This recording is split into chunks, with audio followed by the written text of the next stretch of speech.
Muy buenos días, jóvenes estudiantes. Nuevamente nos encontramos a través de este medio y así continuar con el desarrollo de nuestras sesiones. Hoy iniciamos el tercer bimestre, pero antes mis recomendaciones y también mis felicitaciones a aquellos alumnos que por su responsabilidad, por su disciplina, puntualidad, han cumplido cabalmente en cuanto se refiere los quehaceres educativos. Y también les recomiendo a algunos alumnos que de repente por motivos X no han cumplido cabalmente, ¿no? Entonces todavía tienen estas dos unidades más o bimestres para que pueden subsanar, ¿no?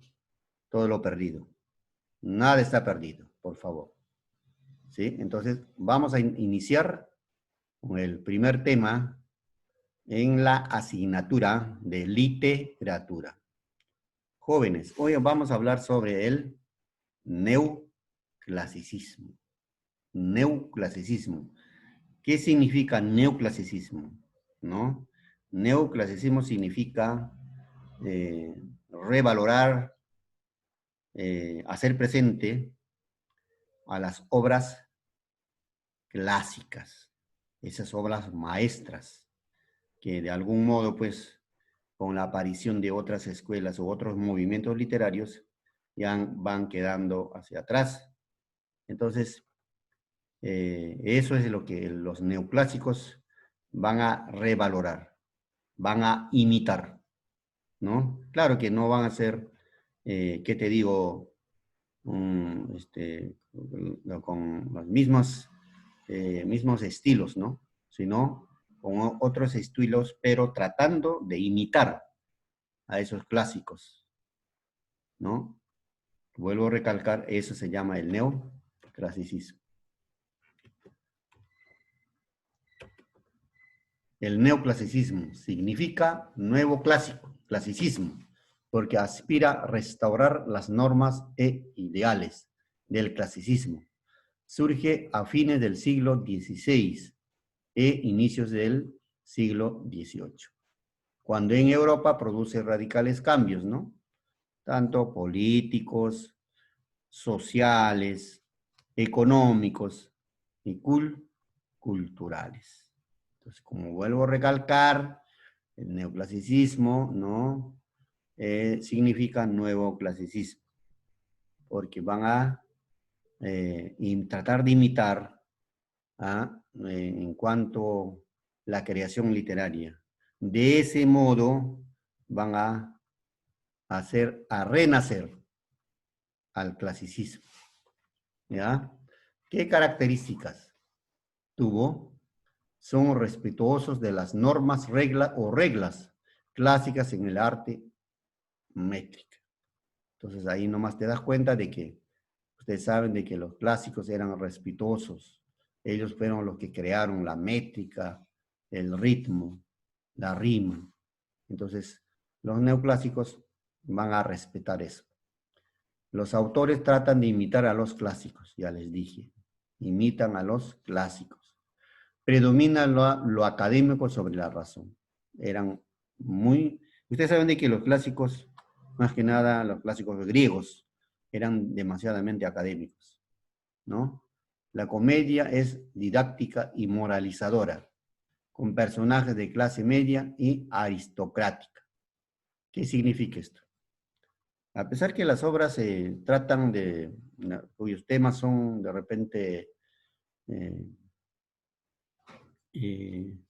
que nos hacen ver, por ejemplo, el mal comportamiento, ¿no? Las malas decisiones que toman los padres de familia en esa época, pero tiene un mensaje moralizador, tiene un carácter didáctico. Por ejemplo, Leandro Fernández de Moratín es uno de los ¿no? representantes del neoclásico español, ¿no? Él ha escrito en su obra, la obra El sí de las niñas, ¿no? es una obra, es una comedia didáctica y moralizadora, a pesar que en su contenido trata sobre que una madre, doña Irenia en este caso, eh, quiere casar contra su voluntad a su hija de 15 con un señor de 60. Todo por el dinero, porque ese señor tiene mucho dinero, ¿no? Entonces, y frente a eso, la niña no se niega, por el respeto a su madre. Entonces, estamos hablando de épocas muy anteriores, ¿no es cierto? Entonces, o épocas muy pasadas. Entonces, en esas épocas la educación era demasiadamente rigurosa sobre, o sobre el mandato de los padres, los hijos. O sea, no existía la palabra no. Entonces, todo era así. Entonces, por eso dice el sí de las niñas. Claro, contra su voluntad. ¿No? Entonces, ¿qué nos enseña esto, por ejemplo? Nos enseña de que, por un lado está que los padres no deben entrometerse en los sentimientos de sus hijos, por ningún motivo. El hijo o la hija tiene derecho de elegir su pareja libremente, sin la intromisión de sus padres. Ahí está la enseñanza, ¿no? Entonces, eh, además, vemos de que, eh, el dinero no es todo, ¿no? Entonces, ese, por ejemplo, es una característica del neoclasicismo. ¿Quiénes son los representantes? Tenemos, en Francia tenemos a Molière con su obra El avaro, Montesquieu, El espíritu, Voltaire, El arte poético.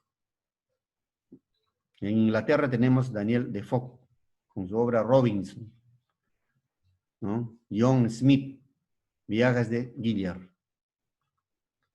Tenemos Schiller en Alemania, Los bandidos. Wood con su obra Faust. En España, como ya hemos mencionado, Leandro Fernández Moratín con su obra El sí de las niñas. Ahora vamos a hablar de Molière, Jean-Baptiste Roquelin, su nombre verdadero, el más conocido como, en el mundo de la literatura como Molière. Nació en París el 15 de enero de 1622. Padres María y Cressé y Jean Roquelin. Fue un dramaturgo, humorista y actor francés y uno de los más grandes comediógrafos de la literatura occidental. Su obra satiriza las costumbres de su época, dominio de la técnica escénica y estilo sobrio, ¿no?, de buen gusto. Sus personajes de la aristocracia y alta burguesía están caracterizados con presente sentido psicológico, poderosa comicidad, sentido del humor. Murió en París 17 de febrero de 1673, representando el mismo, ¿no?, su obra, ¿no?, El enfermo imaginario, ¿no? ¿Cuáles son sus obras? Los más resaltantes tenemos El avaro, El tartufo o impostor, El misántropo, El burgués gentil, El hombre. ¿Ya? Esas son las obras que él ha escrito, ¿no? Pero hay muchas más. Ustedes saben de que la mayoría de los autores, pues sus obras son publicadas cuando ellos ya no están, cuando ya mueran. Y ahí es que se pierden las obras, ¿no? A continuación, jóvenes, les voy a poner a su disposición el resumen de esta famosa obra también, El avaro, ¿no?, en donde el autor nos va a presentar, pues, un personaje con sus características especiales, ¿ya? Entonces, vamos a escuchar el resumen del El avaro, cuyo autor es el Molière. El avaro del dramaturgo francés Jean-Baptiste Poquelin, también conocido como Molière. La obra es una comedia y está dividida en 5 actos. Tú mismo puedes ver el nombre de los personajes en pantalla si lo deseas. Ahora bien, ¿de qué se trata esta obra? La obra está ubicada en París, comienza con Valerio y Elisa, dos amantes luego de haberse acostado por primera vez. Valerio es un huérfano cuyos padres murieron en un naufragio y está trabajando como intendente en la casa de Elisa. Elisa es la hija de Harpagon, también conocido como el avaro, un hombre muy rico y muy tacaño. Elisa está preocupada porque su padre los descubra. Valerio le responde que no se preocupe por su padre, ya que pronto se casarán y no tendrán que esconderse nunca más. Valerio sale de la habitación antes de que alguien los vea juntos. En la siguiente escena entra Cleanto, el hermano de Elisa. Cleanto le confiesa a su hermana que está realmente enamorado de una doncella llamada Mariana. Mariana es una chica pobre y huérfana de padre, pero de buen corazón. Cleanto está dispuesto a casarse con Mariana aunque su padre Harpagon se lo impida. Justo en ese momento entra en escena Harpagon, el avaro. Harpagon está echando de la casa a un criado usándolo de ladrón, aunque el criado, llamado La Flèche, no hubiera robado nada. Harpagon insiste en llamarlo ladrón.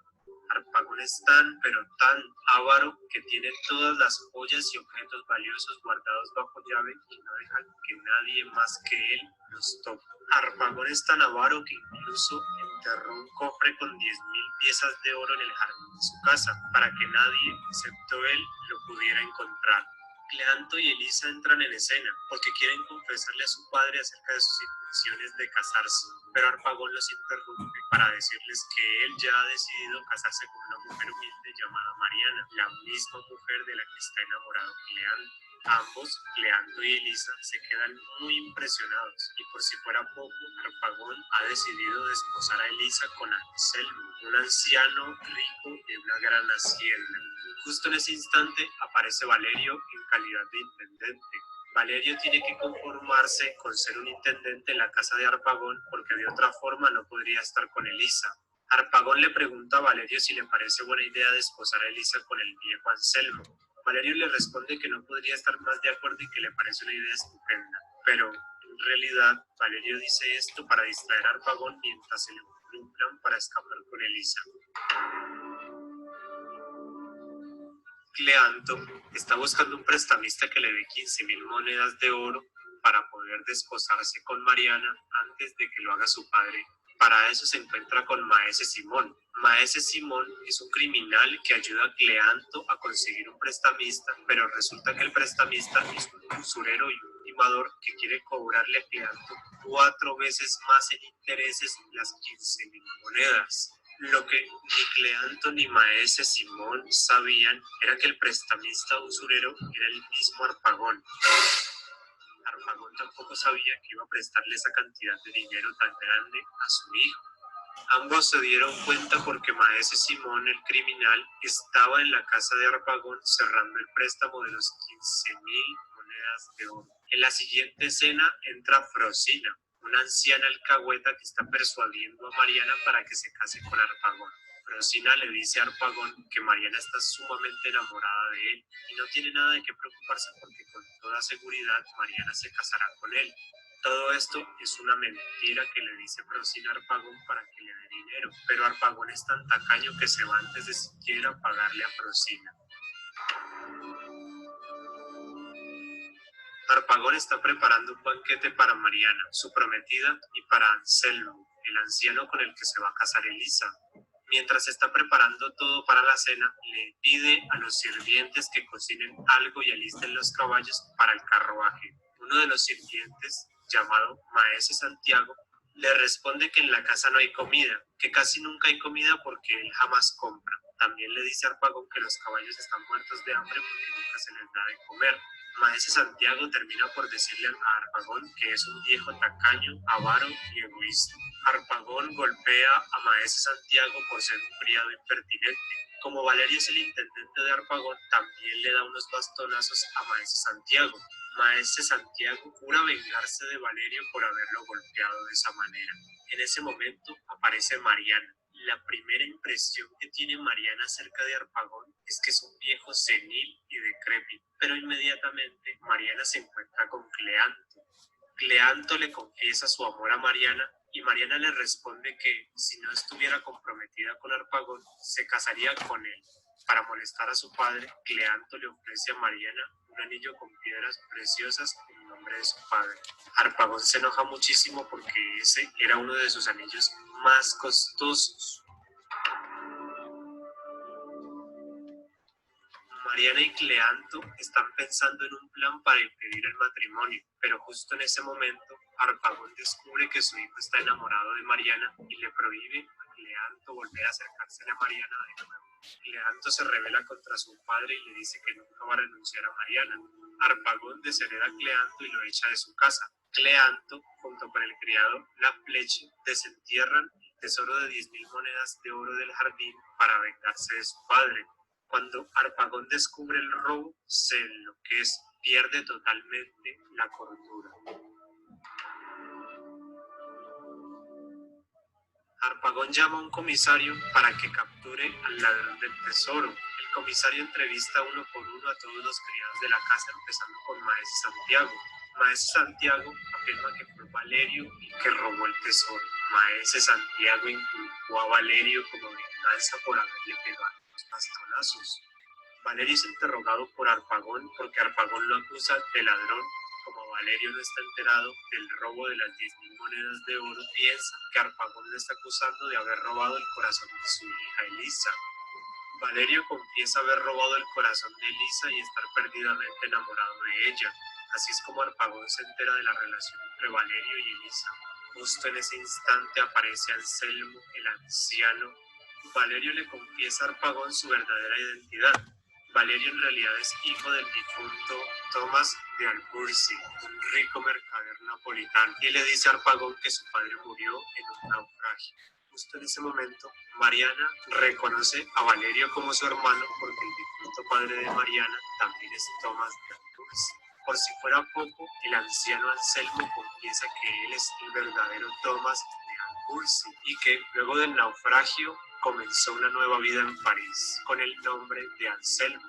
Al final de la obra, Cleanto aparece en escena y le confiesa a su padre Harpagón que fue él quien robó el tesoro de las 10.000 monedas y solo se lo entregará si le da a Mariana en matrimonio. Anselmo, el anciano, o sea, Tomás de Albursi, le dice a Cleanto que no se preocupe por Mariana, ya que él permitirá a Mariana casarse con quien ella quiera, y lo mismo con Valerio. Al final de la obra, Harpagón recupera su tesoro, Valerio se casa con Elisa, Cleanto se casa con Mariana. Así es como termina la obra con... Bueno, han escuchado el resumen o el argumento de la obra El Avaro.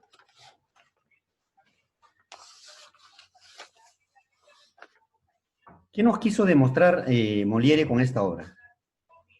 Seguramente ustedes ya se dieron cuenta o ya saben cuál es la respuesta, ¿no?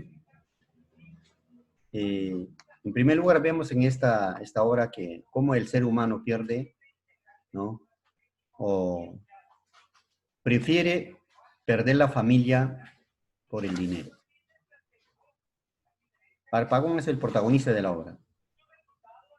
En el Harpagón nosotros encontramos la avaricia, encontramos el egoísmo, hasta venganza, el orgullo, ¿no? Ambición, el abandono de la familia, solo por el dinero.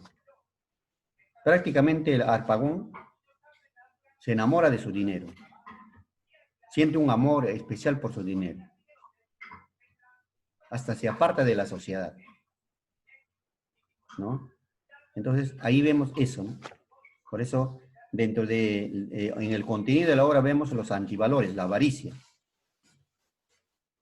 ¿no? Una característica que más resaltante de Harpagón, ¿no? Que por su propia voluntad se vuelve esclavo de su dinero. ¿Y eso a qué lo conlleva? A vivir infeliz por toda su vida. También vemos en el protagonista el egoísmo. Harpagón se aferraba mucho al dinero. Nunca daba lo que correspondía a sus hijos o criados, ¿no? A sus trabajadores, también a sus hijos, ¿no? Vemos ahí, por ejemplo, la venganza que siente Maicé, Santiago,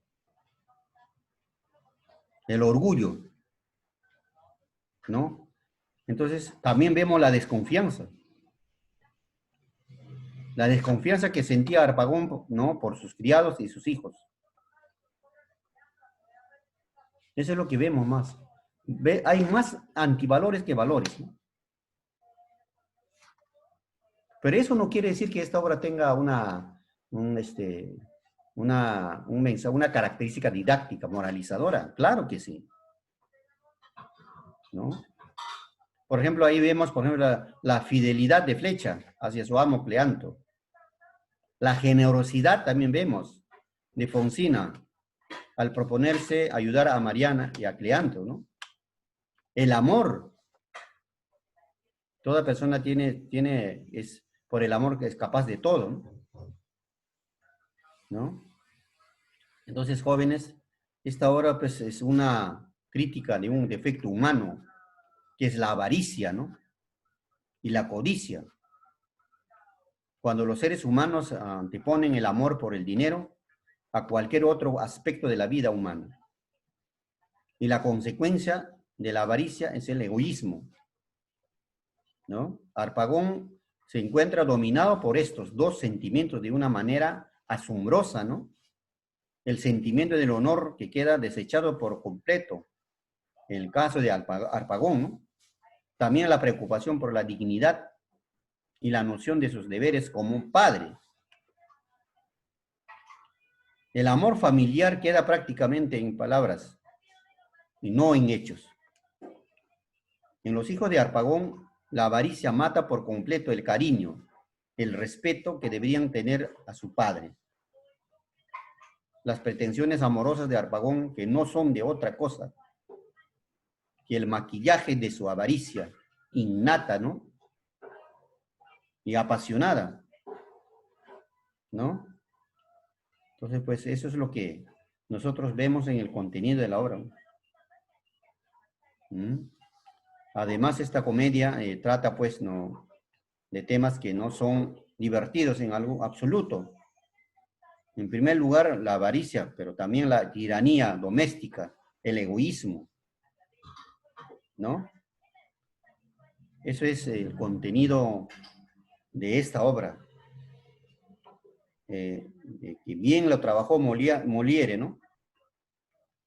El avaro es en esencia una burla a la burguesía. El burgués que ha tenido éxito en los negocios cree que puede comprar una mujer, un joven, para su vejez, ¿no? No por nada se considera al autor como un duro crítico de las costumbres, de los ¿no? perjuicios de la sociedad. Eso es lo que sucede con Harpagón. No solamente, ojo, alumnos, el autor, el Molière, no presenta solamente a esta persona, presenta a muchos Harpagones en el mundo, ¿no? Y todavía existen hoy en día. Los ricos, ¿creen que los ricos son felices? Los millonarios no son felices. Ellos duermen, sueñan, comen, caminan, trabajan, hasta van al baño con su dinero. Sin el dinero ellos no caminan. Tienen más y quieren más. Y al final van a terminar alejados de la sociedad, de su familia, como lo es Harpagón. Bueno, jóvenes, eso ha sido todo. Espero que haya sido comprensible y si hubiese alguna duda, vamos a solucionar en horas de la tarde, en horas del Zoom. Muchas gracias.